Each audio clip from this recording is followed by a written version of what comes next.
that, but I really feel like Marcel Reed has a good shot to win the Heisman. And you want to know who he reminds me? I watched him a little bit more, like because they won again, and I'm like, all right. I was kind of the same way, waiting for the shoe to drop. He kind of reminds me a little bit of Charlie Ward the way he plays. Just go watch him again and just watch some highlights. Like it's kind of that he was kind of quickly easy of a move, and he had that little fling action with his arm, and I feel like Marcel kind of has the same thing huh. a little bit. I'm already like processing like again like thinking through some of the plays I've seen of Marcel Reed through that lens. Like, maybe I do need to brush up on Charlie Ward. He played when I was CFB Paint back.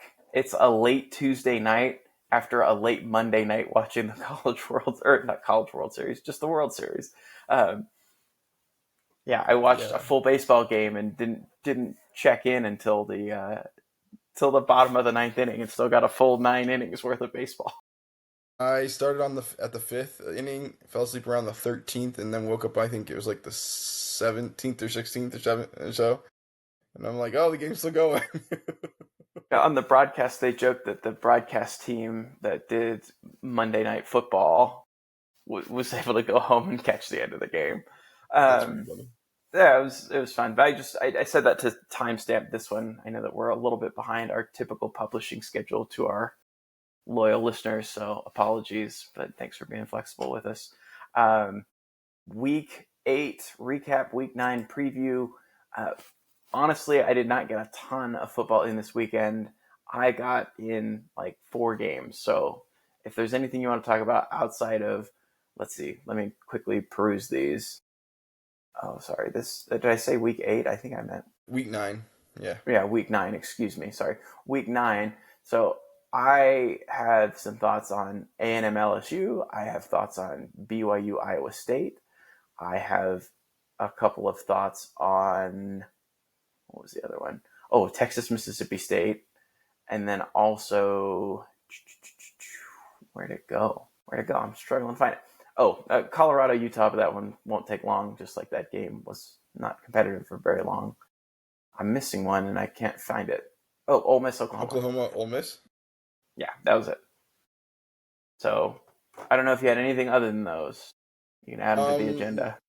just the fact that Alabama flirted with disaster a little bit against South Carolina, They sure and did. that surprised me a little bit. I did not expect that to happen. I feel like I've been kind of on the outs on South Carolina, but now they're still fighting. I mean, they're 3-5, but they're still fighting, and so you can't count them out. But yeah, the other games, I mean, Indiana crushed. They beat another Power Four team by 50 or more points. Come on, that's nuts. Like, and then Oregon letting Wisconsin score. What the heck? I mean, they hadn't scored in like what 3 weeks or something like that, and you decided to give up a touchdown in the fourth quarter. I'm not happy about it, and they didn't cover. So Yeah. Oregon those are my other scoring. ones that I the Yeah. 4 games that you want to talk about though are mostly what I want to talk about. So Yeah, just real quick on that. Oregon, like they scored 20 versus Indiana, 56 versus Rutgers, but 21 versus Wisconsin, and then again 30 versus Penn State, but that was an overtime game. Like I feel like that offense has struggled in recent weeks, and going on the road at Iowa next week is fascinating for an offense that's struggling to score and an Iowa offense that's starting to find its footing. Anyway, that's valid points. um, uh, shifting gears to other sides of the football for teams that I thought I could trust, but I can't. Oklahoma's defense was rather disappointing in a game that I thought, again, my handicap on the game was Oklahoma's defense is going to control the game. No, 34 points in somewhat adverse weather and conditions.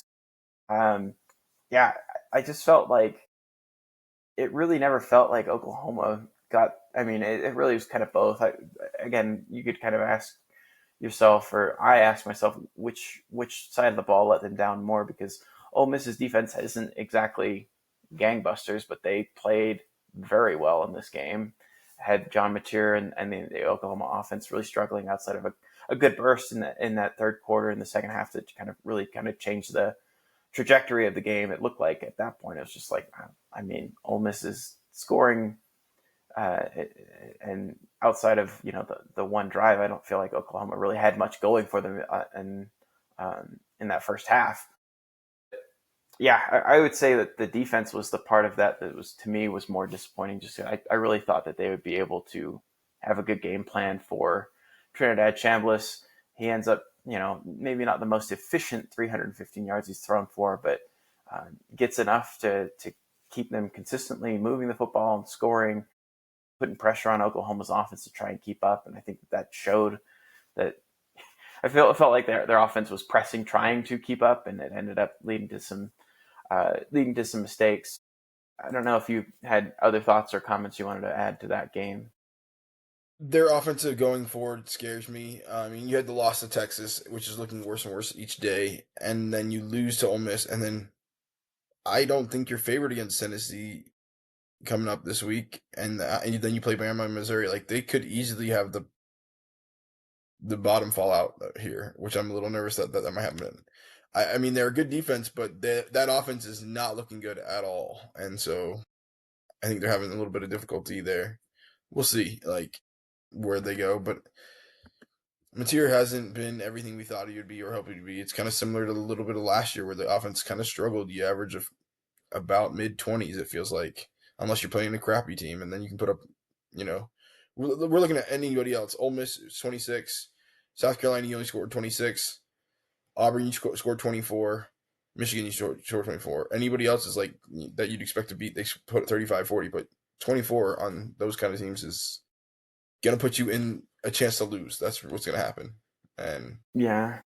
that offense isn't holding up the side of the ball. So Yeah, and I think part of it was like I saw like, okay, the running game maybe came online a little bit against South Carolina. I The agree. Texas game I thought was okay, maybe that was a little bit of a blip, but you've got three straight kind of questionable performances in a row. And dating back to last year, Mateer, he is kind of a boomer bust quarterback. We've seen that with Washington State. I just kind of assumed with the kind of upgraded weapons around him and with a defense that will help you, kind of play with a lead because they'll keep you in the game, that things will kind of, again, they're 6-2. You're right. The schedule does not get easier except for maybe that last No. game versus LSU. We'll maybe more on that a little bit later, but Yeah, we'll um, see. I mean, I think Alex Atkins is calling the plays in that game now. We'll see how that just be goes. ready But ready to defend counter. Um, yeah, counter. The other thing I was gonna say about this John Mateer kid is like he's almost thrown as many interceptions this year as he did all last year. That's an issue. You went, I think he threw like 26 touchdowns and 8 interceptions or something last year. I'm pulling up the numbers. 29 touchdowns, 7 interceptions. This year he's at 8 touchdowns, 6 interceptions. He's just not carrying the weight he did from last year. yeah, the step up in competition It is. has to be mentioned, but yeah, you'd like to see that be a little bit more even. But yeah, Ole Miss won the day here. Wanted to give a hat tip to them. I think I don't know Ole Miss. Like I don't know if I really see them losing here on out. It looks really the only one that to me is like, oh, this is really a challenge. I don't know. Like the Egg Bowl on the road, it'll be tough. Mississippi State has played tough with lots of people. They have not done a whole lot of winning. Yeah, they've I lost, I mean, think, home versus three South games by Carolina, even the 20. Citadel, Florida, Mississippi State. I think Ole Miss is 11-1 Yeah, and in the playoffs. for sure, for sure. What game do you want to tackle next? Or I I was just gonna feel say like I you sent mentioned us this one, Mississippi. but You mentioned Mississippi State. I mean, they've lost 3 games by 7 points or less, and we're talking like in overtime too. brutal So fashion. and you're talking like Texas, Florida, Tennessee. Like those are all good teams, and they hung with those teams. They might sting one team in the future, and it may be Ole Miss, but who knows? Yeah, I just Um, wonder how many more of those do they have in the in in the tank, right? Like I yeah, wonder if they maybe do they have pack it in exhausted nicely? all of those. Yeah, I don't know. It's been rough, but they've been a source of like, oh, maybe this one goes down. Let me flip over to that game in the third quarter. So Yeah, much like I feel like I jinxed I feel like I jinxed the Mariners in the 7th game of the American League Championship Series. I flip over, and it's the 7th inning. They're ahead 3-1 in the deciding game between them and the Blue Jays, and like within a couple of batters, there's like a 3-1 blast, ties the game, and it's like, oh, I'm the Yep. problem. You are the And I feel problem. like it's the same way with Mississippi State. Every time I flip to the game, things start to turn south. It's the butterfly effect. What you did over here affects what's over there. Yeah. Yeah, exactly. Um, Anyways, so let's jump to the next one. Yeah. yeah, let's go to where was I? BYU Iowa State. Did you catch this game? Yes, I did. Or yeah, I figured we might be in BYU alum and it being a big Yeah, game. Iowa State put the hammer down a little bit. BYU could not show that it could stop the run the entire game. And they were fortunate enough that Iowa State decided it wanted to throw the ball to him twice, and then that one player wasn't paying attention and kicked the ball on a punt return. I don't know if you saw Parker Fleming's stats of war stuff. How Mm-hmm. did we really get beat that bad? Have you seen that chart always? But yeah, I look at that every week. I love it. Yeah. So BYU was on the worst end of that chart, saying that Iowa State should have won the game essentially. Uh, Well, I Based interpret off that success stat a rate. little bit differently. Right? Yeah. Yes. Down to down, were they better at moving the football? Yes. Yes. I also think, yeah, I think everyone points to like, oh, the turnovers, and certainly like the first interception was critical, right? You're down 17-7, and they're They're driving, driving. Yep. and yeah, they're probably going to go up 24-7, and it might just okay, this might snowball, right? Like it might, Yeah. and then Rocco Beck just doesn't see. He throws it right to him. It's the wildest thing. Throws it right to Logan Lutui, who's a defensive end dropping in zone coverage. Like, Yeah. And there's um, nobody there. I don't know what he was. He just trying to get rid of the ball? I mean, there was someone like 7 or 8 yards 10 yards downfield of behind. him on the Yeah. sideline. Yeah, Yeah. but yeah, I really, I think he must have been trying to throw it away and just didn't see him. I don't know. That one's baffling. That one to me is the one where it's like, okay, BYU got lucky. Yeah, he threw it to the wrong team, just point blank.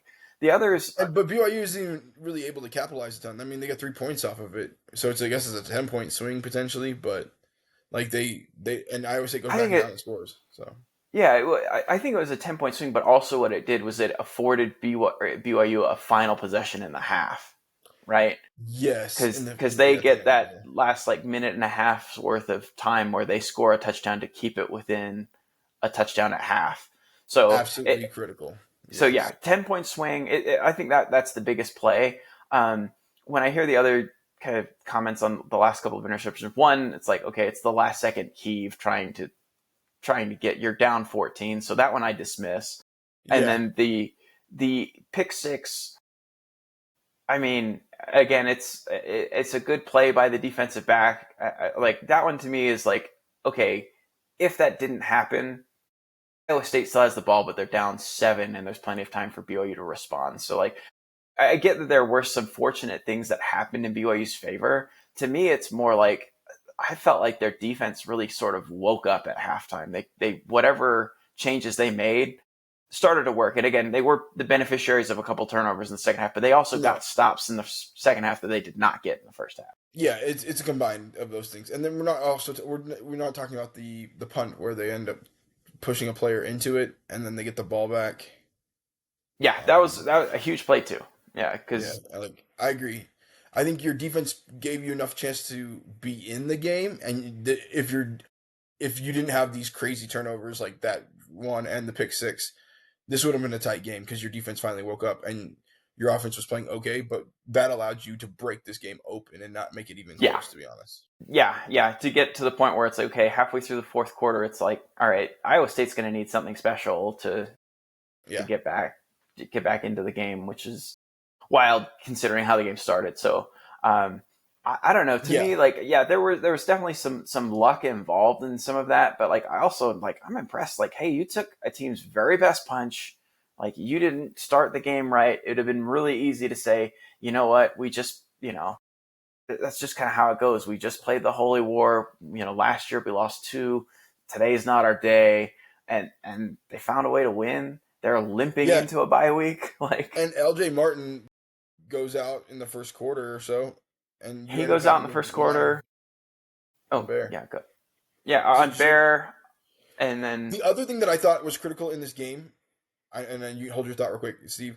Like we've talked throughout this year a bunch about how if Bear's going to win these games, he needs his playmakers to step up and make good catches and not drops, and how he hasn't been supported very well, how they've dropped balls that they shouldn't have, which have made games a lot closer. This game, his receivers made catches that mattered.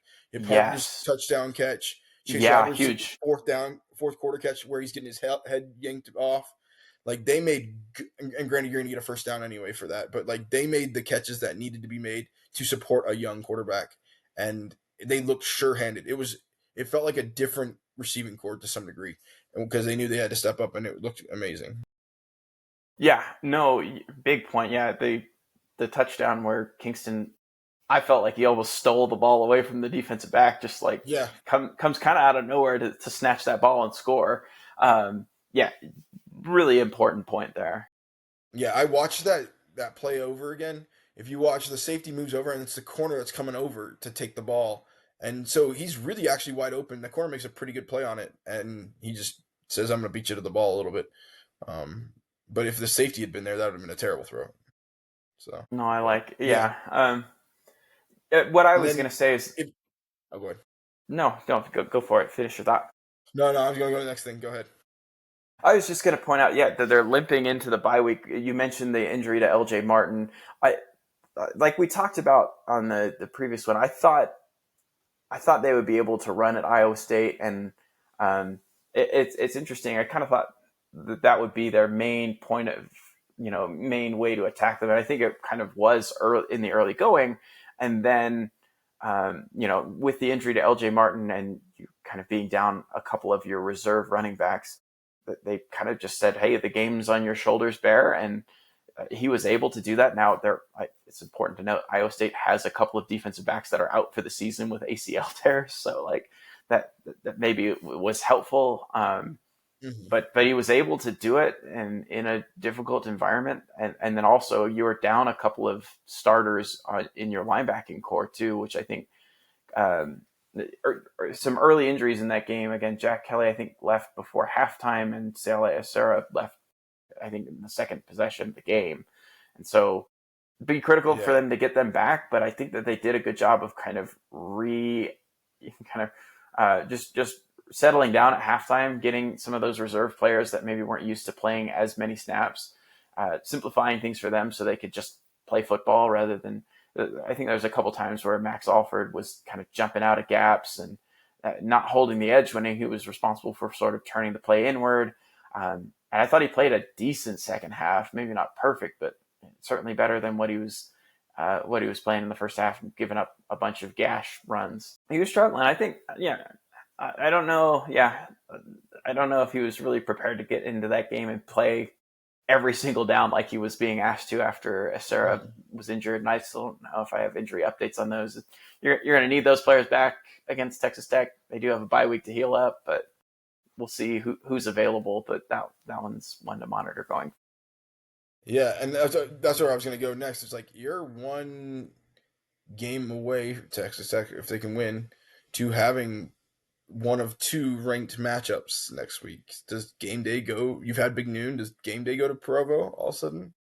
There, or it'd be in Lubbock, Oh yeah, go, but I mean, yeah, but yeah, to that game. Yeah, there are rumors I think online that Reese Davis essentially said as much, like that they're likely to go to that game again.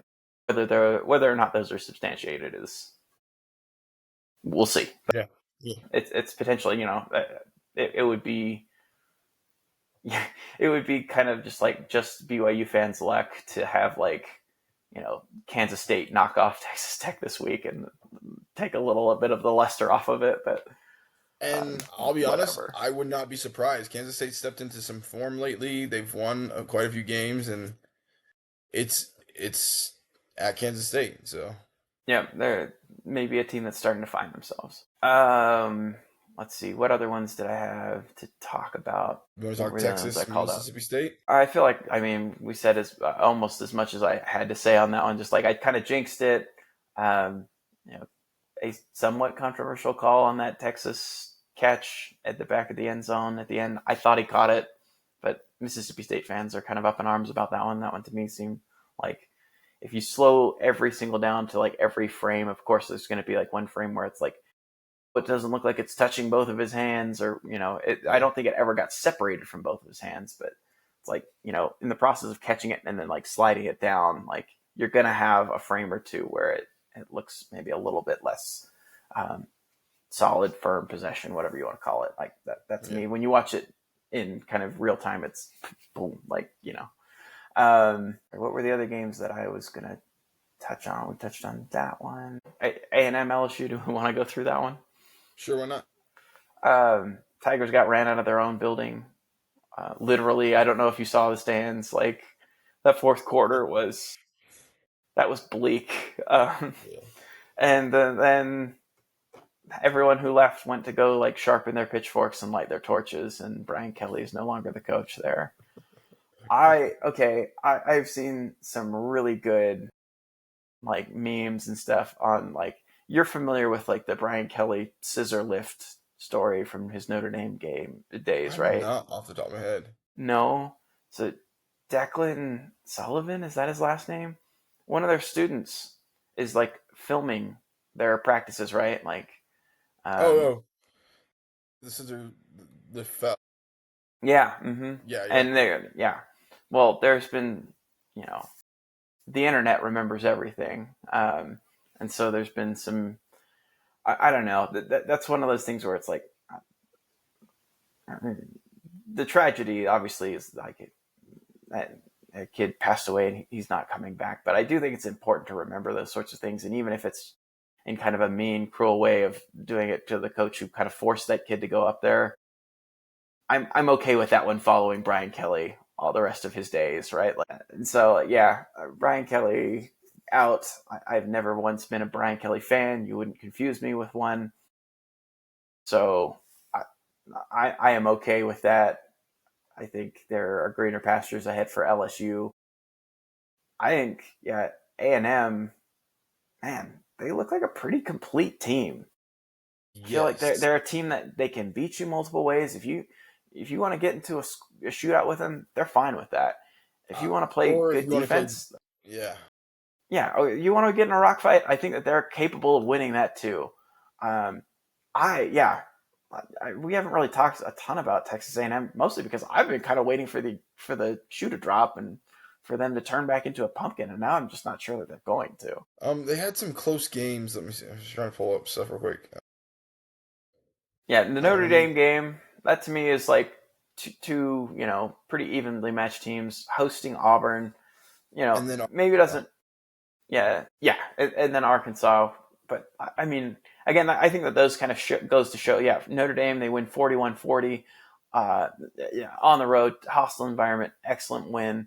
Hosting Auburn, I think you'd like to see maybe a little bit more production out of your offense, but that Auburn defense, especially when it was completely healthy, was pretty formidable. And yeah, and you can see that, like, if I let's see what other offenses has Auburn played. Like Auburn did a pretty good job of, we talked about what they did against Oklahoma, limiting Oklahoma to 24 points. A&M was at home, so I think, yeah, my standard's a little bit higher. They held Georgia to 20 points. That's a pretty good defense. There's some of that, but I really feel like Marcel Reed has a good shot to win the Heisman. And you want to know who he reminds me? I've watched him a little bit more, like because they won again, and I'm like, all right. I was kind of the same way. I was waiting for the shoe to drop. Went back and watched a few highlights. He kind of reminds me a little bit of Charlie Ward the way he plays. oh, interesting. Just go watch him again and just watch some highlights, and you're like, it's kind of that little. That's Charlie Ward didn't have a big frame. He was kind of easy to move, and he had that little fling action with his arm. And I feel like Marcel kind of has the same thing a Huh. little bit. So I'm already like processing, like, again, like thinking through some of the plays I've seen of Marcel Reed through that lens. I'm like, maybe I do need to brush up on Charlie Ward. He played when I was 3. yeah, Um, but I've seen enough highlights that I think I can see that comparison. I think that's pretty apt. It's a good one. yeah. I don't know what his size frame is, but like, yeah, that's who it reminds me of. And I would not be surprised. I think he's third in the odds for Heisman right now, and I would not Yeah. be surprised if he gets it. According to ESPN's roster, he's 6'1", 185, which seems like that's kind of in the same. I mean, Charlie, I think was a little bit shorter than that, but I mean, he played probably a similar MCU ball, frame. so he'd be somewhat decent Yeah. height ish. Charlie Ward's 6'2". Okay. So yeah, So right in that same ballpark. I don't know. That team is interesting. If they hold serve against Missouri and South Carolina, and depending on what Texas does, that could be a very interesting end of the season rivalry because you could also have like Texas on this downward spiral because Texas plays the hardest schedule to end the season. I think it's Vanderbilt, I think it's Georgia, and then A&M like left. Who else do they have? Yeah, that's and Vanderbilt, Georgia, Arkansas, and A&M. And could they be on this downward trend where things are not looking good? Maybe Sark does go to the NFL, even though he said he wasn't going to, or like, and like it'd just be interesting to see like this downward trend, and if A&M comes up, how bitter this rivalry would be. Because I mean, when's the last time Texas lost to A&M? Do we know? Um, I mean, they hadn't played for so many years until last season, Yeah, and Texas won that. I can do a quick Winsipedia if you want me to. 2011 is what I'm told. Okay. Yeah, so it's been some time. So yeah, I mean it played every year until they moved to the SEC and moved to the Big 12 or and moved to the SEC. Yeah, I don't know. It'd be interesting to see if who wins that game and how that would leave a bitter taste in either team's mouth at the end of the year because Texas is not living up to expectations. Yet I think they still have a shot to win the SEC. Yeah, because they only have one Yeah. loss in the SEC. Hmm. But I wouldn't say they've looked overly impressive, right? In any of the games, we're talking barely beating Florida. We're talking Oklahoma at the end of the game. You struggle with Kentucky, go to overtime with Mississippi State. This is not who we expected Texas to be. Now, does that mean that we're counting them out? No. But if they start losing games at all, or if they're struggling, or even if they win out and they end up losing this game, or A&M wins out and they end up losing the game, this will leave a bitter taste in the mouth, and it'll be fun to watch. All right. Anyways, there's my little spiel on them. No, I like it. Yeah, there's some intrigue down. Yeah, if they are gonna right the ship and make it to the playoff, like they'll have earned it, right? Like, but for Texas, I don't see it happening. And No. yeah, for A&M, what an opportunity to sort of spike the football at the end of a great season. Really, really, you know, uh, cut the ladder that Texas is trying to climb. Yeah, it'd be interesting. Like either way that game goes, I think I'll just watch it for pure enjoyment because it will Yeah, make the other team completely sad. yeah, it's a fun one to be on the outside looking in on. Yeah. Anything else on this past week that No, we nothing didn't touch else. on? Okay, all right. Uh, let's go ahead and spin it forward. This week is kind of an interesting week where it's like, it's not there's not a ton of like ranked unranked matchup. If you're looking for a sleepier week in college football, this is probably it. So that goes to me. It's like, okay, it's also Halloween, or it's most of these games will be played on November 1st. But who's spooky season gonna get this year? Because I feel like Halloween weekend is usually a time where some teams play closer. Some underdogs play closer, and without a whole lot of ranked matchups, that's got my eye on like, all right, who's going on the road where a costume, you know, crowd that's full of costumes and really wild students um, creates an environment where a team that maybe is favored on the road is going to have problems. Um, What about and Miami at SMU? see, so I've been to a game at SMU. Yeah, My I know that issue crowd is there, sleepy. I'm not sitting there saying that's a ruckus yeah. crowd, but it is like Rhett That's last where year I during the that's where I opportunity was game. going with it. It's like, yeah, it's like a high school game. I'm pretty sure the players could hear me yelling at that game, and it was before Florida State completely fell off a cliff. SMU, I think, was only had the one loss to BYU. Yeah, It, in theory, should have been one of their bigger environments, and it was well attended. It was a full game. It's just like when your stadium only holds like 36,000 people. Anyway, yeah. keep If you have to going pick though. a team though that does lose this week, who do you pick?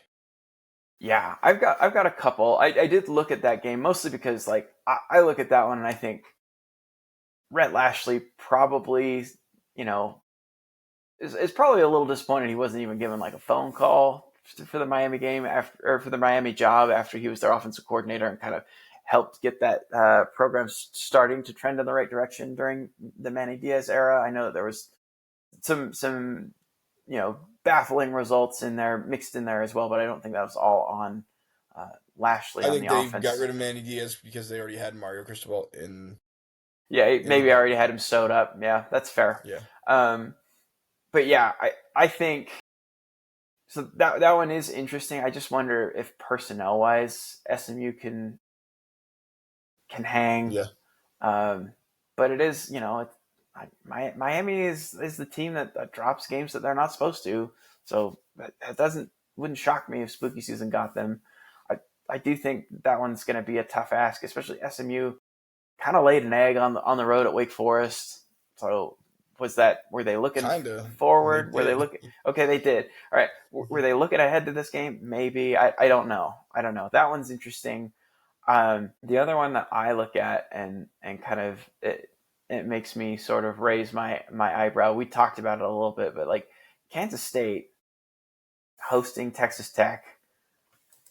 I don't know. Like I just like it feels like this would be very ACC and Big 12 for rather than have like two or three like premier programs that are all ranked that it's like, okay, you know, two or three of these teams are going to get into the playoff. Like Mhm. those two leagues, sort of the bottom two of your power four, if you will, have a good or do a good job of like cutting themselves off at the knees. And this feels like this is one of those classic spots where, especially in anticipation of kind of what will be one of the bigger games in the Big 12 next week with BYU going to Texas Tech, it feels like if you were writing the story from like how these things typically play out, Kansas Yep, State beats Texas Tech, and then Texas Tech beats BYU by about 30, and yep. and then it's like, And I'll be honest, I actually have that written down. I have Kansas State as one of my picks here because I think this game, Kansas State's coming into their own. They seem to be playing well. Texas Tech is having to adjust to a new quarterback again. Was it Griffiths? He's played before, but he hasn't. He was out last week, and so oh, they're Baron on. Morton. Terry Morton, yeah. So they're on their second string quarterback, not playing their third string quarterback like they did last week, and we'll see how they go. Sorry, are they playing? Sorry, I got that mixed up. Morton is the starter, or at least was the starter heading into the season.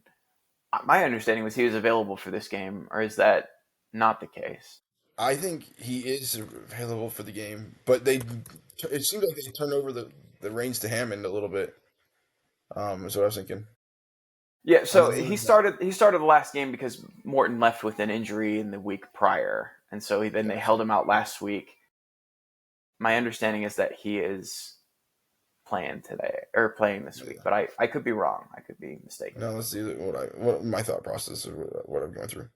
So Oklahoma State had um, Will Hammond played a little bit, and Mitch Griffiths played. So Hammond got hurt, the backup, but Mm-hmm. he's also like he also outplayed him in certain parts. I felt like earlier, Yeah, in the Utah game for sure. Like and that's what I he was saying. came in Like and dealed. So so, we'll see what happens. I think there's a chance that Kansas State pulls the upset.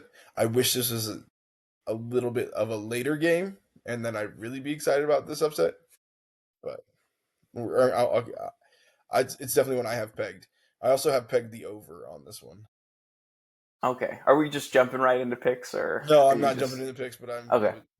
I think this is going to be two offensives that are going to put out a shootout a little bit. Mm, So all right. other games that are interesting this week, um, you can't go wrong with Oklahoma, Tennessee, Yeah. and then yeah, you have anything you For, want to say about that one? yeah, just for all the storylines, right? So Josh Heupel, of course. Yeah, He won sort of the revenge game last year. Now they host Oklahoma. I still remember the home and home series that they played in, I think it was 2014 and 2015. That was pretty entertaining. Mm-hmm. Both of those games.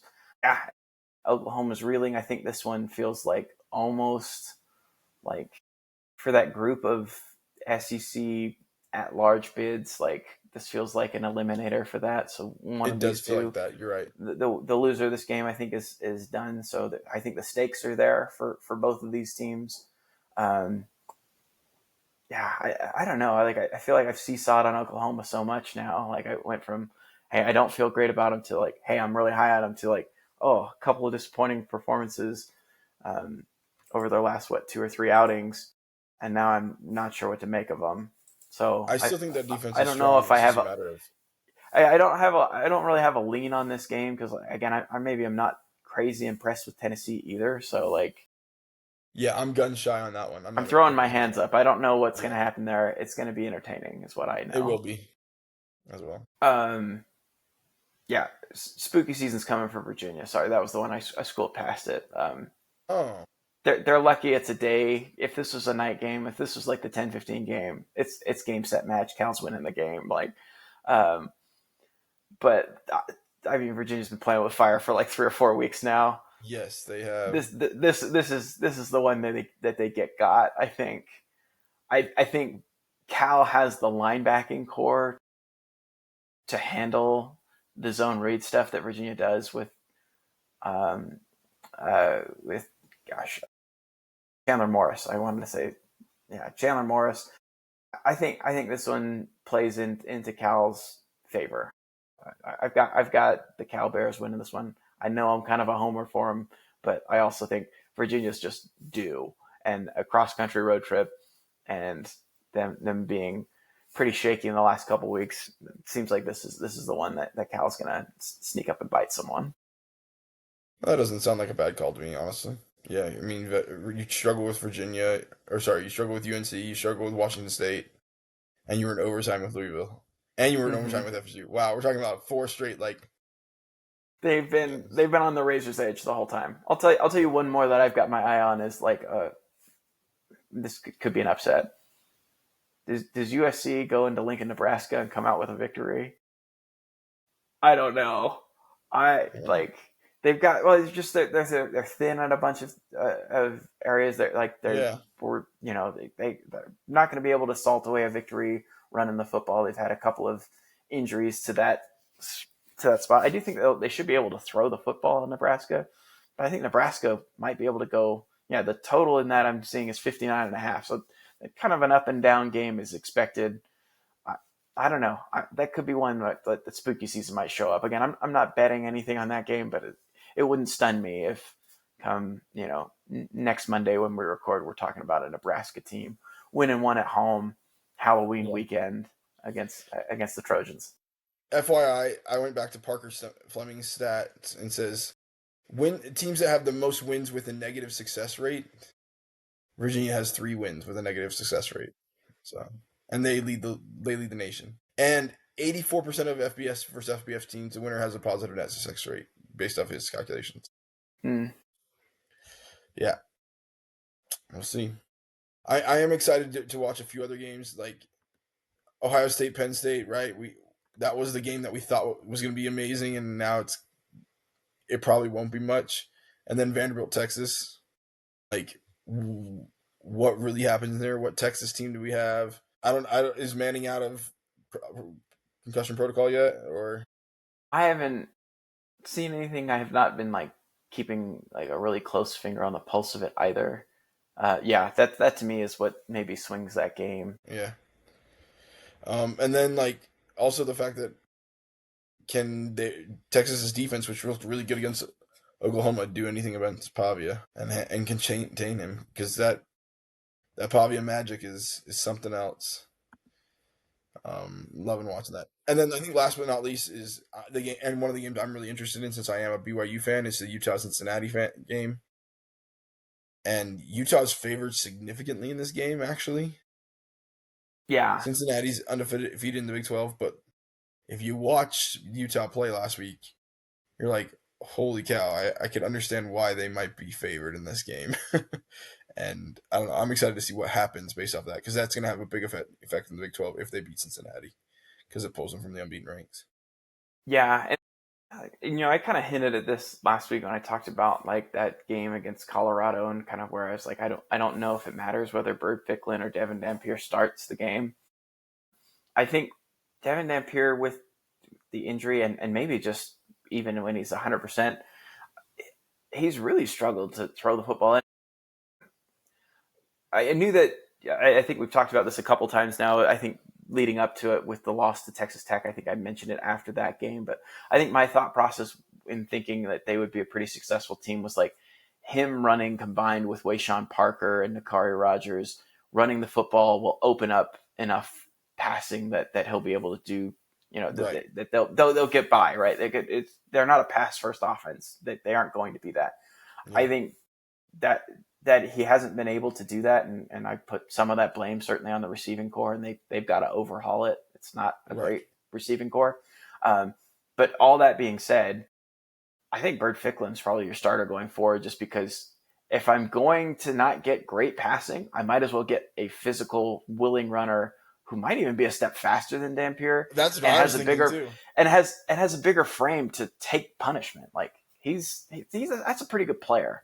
Yeah. Um, Again, like he'll have to figure out the passing as it comes. I think it's been like okay. Like again, he's a true freshman, and their scheme isn't super complicated, and he also doesn't have great weapons to throw to. So there's a lot of variables that are they're baked into his passing numbers being what they are, which again aren't bad. Like a lot of it's been in mop up duties, so it's like Yeah. maybe hard to take too much from it. But if you can run the football with him and open things up down the field, that's really interesting. And I think Yeah. go If ahead. I'm a Yeah, mid-power four team next year and I need a quarterback, I don't need an all-star, but I need a quarterback to get me a chance to win.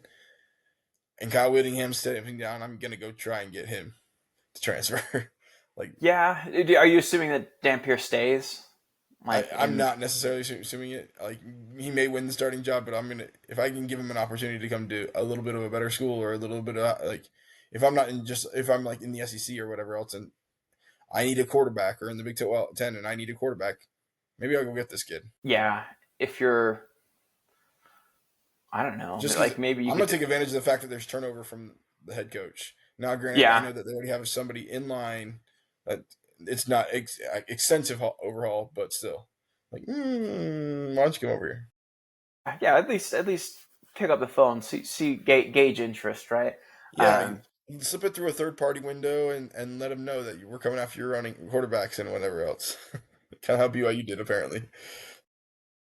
Well, I mean, like, so those allegations. We don't have to get into this in too much detail, but it's like, I mean, I'm sure there's conversations that go on with agents, and agents are doing the right thing by their clients to shop them and try and get the best deal, right? So Yeah, it's like, I don't disagree. hey, like, I didn't have inappropriate contact with the player, or whatever, right? Like, Yeah. all Should we right, go to are picks? we? Yeah, let's do it. Okay. We're gonna be quick this go I'm around. I'm gonna go Oh through your picks this week.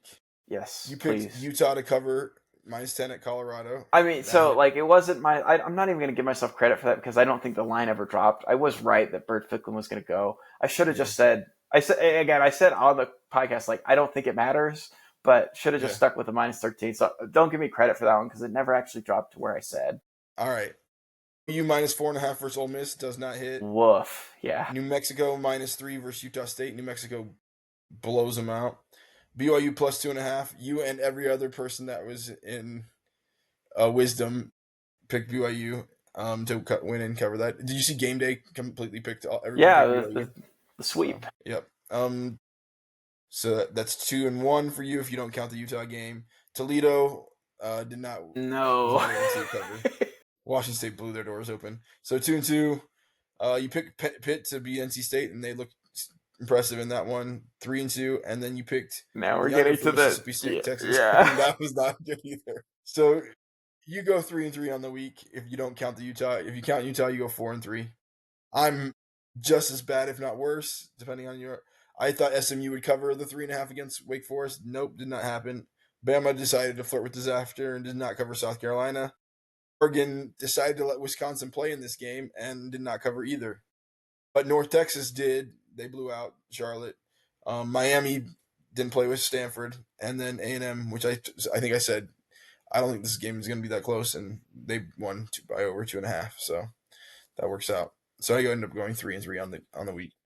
So let's do a little bit better this week, Steve. Let's What do you do it. say? Yeah. Do you want to lead out? Do you want me to? Do you want to go first, or do you want me to go first?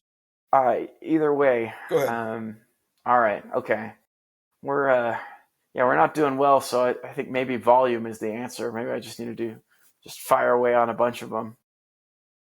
So we'll see how this goes. That ends up getting you in the hole sometimes, majorly, man. I know. Don't I know? But it feels. Have you seen Arrested Development? Not. Oh well, there's like this one character who's a psychologist by by profession, and he's telling us like the solutions like to their marital problems could be pursuing an open relationship, and they're like, does it ever work? And he's like, no. People delude themselves all the time to think that it will solve their problems, but it never does. But then he's like, but it may work for us. And that's where I kind of feel like, all right, volume, no. People always end up digging the hole deeper, but it might work for me. So here goes. Ready? North Carolina at Syracuse Friday night, Halloween. Give me the Tar Heels to cover the 2.5. Tar Heels plus 2.5. So they cover the spread. I think they probably end up winning the game. So UNC plus 2.5. Okay. That's my first pick. Texas. I am rolling the dice that Arch plays against Vanderbilt. Give me Texas minus 2.5. Cover the spread at home. Vandy offense has slowed down the last couple of weeks. Texas defense reeling from a tough offense to prepare for in Mississippi State. Vanderbilt's a tough ass back-to-back. I feel like they're going to win that game. I also secretly okay, I was wrong on the under last week. Do we go over in this one? It's 44.5. But I'm not going to do it. But I am thinking that's the lean, is that there's actually going to be a few more points in this game. Let's see. Where else was I going? Oh, Iowa State hosting Arizona State. It's been a rough stretch for Iowa State. Rocco Becht had a bad game last week. But I think it's still, who's the backup quarterback for Arizona State? Sims. Can't remember his first name. Sims. Jeff Sims, thank you. Jeff Sims, I believe, is still playing. Levitt, I believe, is still out. 7's not enough. Yes, last I heard. Yeah. Iowa State minus 7. Yeah, I have that one on as well, just for that exact reasoning. Yeah. All right. Do you remember last year when we just started blindly fading Florida State? Yes. It's time to do that. So give me Wake Forest plus. Sorry, what was that last number? I think it was the last I said. Plus 9.5. Yeah. I know they're coming off a big win. If I am, oh gosh, I can see his face. The old Washington State coach. Oh goodness, that's gonna bug me. What is their head coach's name? I can see him. I can't think of his name right now. Which one? The current one? Yeah, the current Wake Forest head coach. Oh, Wake Forest. Yeah. He's going to be doing the same speech that I gave a couple weeks ago with Jeff Stanford. Dickert, there it is. Thank you. Yeah, we can win this game. They're ready to quit. Give me a lead, and they will roll over. And I think they're right. Not plus 9.5, please and thank you. Yeah, they're going to play that game within a touchdown. There you go. They're probably going to win the game outright. Washington State at Oregon State. Give me the Cougs. Cougs go in to Beaver Stadium. Doesn't matter. What's the line on that? Minus 3.5. Those are road favorites. That one's one. I mean, this is the home and home. This is the opening part of it. So yeah. I think they steal home court advantage in the first game and go get to play for the series at home. It's such a unique little setup they have going on. I kind of like that. I think it's kind of cool. Couple of others. So San Jose State hosts Hawaii. The spread is 2.5. San Jose State in 1-score games this year is 1-6, I think, or 1-5. Excuse me, 1-5. I'm gonna get that mixed up. I'm gonna get that wrong. Every single one, but one of their losses has been a one-score game, including games that they've had leads in the fourth quarter. So what that tells me is if Vegas expects a close game, I expect San Jose State to blow it. So give me Hawaii. All right. So what's Hawaii's? What's the line? So Hawaii plus 2.5 is what I see. All right. Sweet. Okay. We already talked about Virginia at Cal. Give me Cal plus 4.5. I think that they can go out and straight up win that game. We haven't talked about I think that's it for me. Oh, one more. Sorry, excuse me. North Texas minus 6.5 versus Navy. I just think they're going to score a boatload of points, and then Navy, one or two not converted third downs, and you're going to be playing from behind, and that's going to be a problem. So North Texas. I like that one. All right. How many picks was that? 1, 2, 3, 4, 5, 6, 7, 8 picks. Okay. And you got them recorded? Send me a picture of it just so I remember. But it's in my poor handwriting. Perfect. All right. Give me Memphis minus 14 at Rice. Memphis has looked good this year. That is a large number, but I still think they can cover. Oddly enough, playing backup FSU players as in their secondary. Anyways, Miami minus 12.5 at SMU. I think Miami's not playing. I think they handle business. I know that this SMU team has a vendetta, or last year may have a vendetta, but I think Miami goes in and crushes that. Give me Georgia to cover versus UF. I mean, UF has lost their coach. Where do they go from here? So give me them minus 7. Let's see what else I have. Indiana minus 21.5 versus Maryland. They have not played with their food. I don't intend for them to play with their food again, and see what happens. Probably a safe thing to just know, like Kurt Cignetti, if he can run the score up, he will. Yes, exactly. Iowa State minus 7 versus ASU as well. I'm also gonna take Kansas State plus 7 versus Texas Tech, and I'm gonna take the over on that, which is currently, let's see, it's 52.5. So I'm taking the over on there. I don't tend to take the over or unders on those, but I think that's gonna be either one team's gonna blow the other team out, and it's gonna be like 45-7, which we'll still cover, or they're gonna both be scoring up in the 30s, and I'm not worried at that. Give me Notre Dame to cover 28.5 versus Boston College. That Boston College team is struggling, and Notre Dame wants to make statements, so I'm taking them. And then give me Georgia Tech minus 5.5 versus NC State. That Georgia Tech team we haven't talked about enough, but they've got a good culture going on there, and it's kind of fun to watch. And I think that's one that they can really build on. Other games. I was considering the North Texas one. I think you've talked me into it, Steve. So I'm going to jump in with you on the North Texas 6.5. Hop on the train. Basically it's like the third down conversions that's going to make them have to catch up. I agree with. But yeah, so that's 1, 2, 3, 4, 5, 6, 7, 8, 9, 10 picks for me. Wow. I will say that 2 of your picks I thought were I missed calling these out, but the Georgia Tech at NC State to me is spooky season. That one's nerve wracking.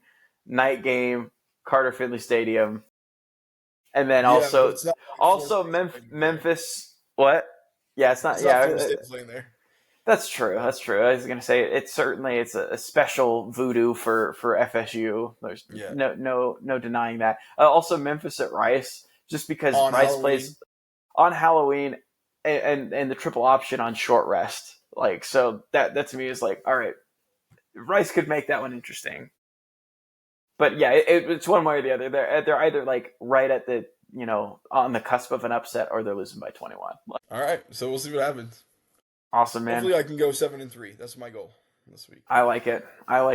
I'm gonna go 3-5. Set the expectations nice and low. Anyway, anything else before we bail here? No, I'm ready for bed. I believe that. Me too. 2 late nights in a row. All right. Thanks everyone for listening. We'll see you next time.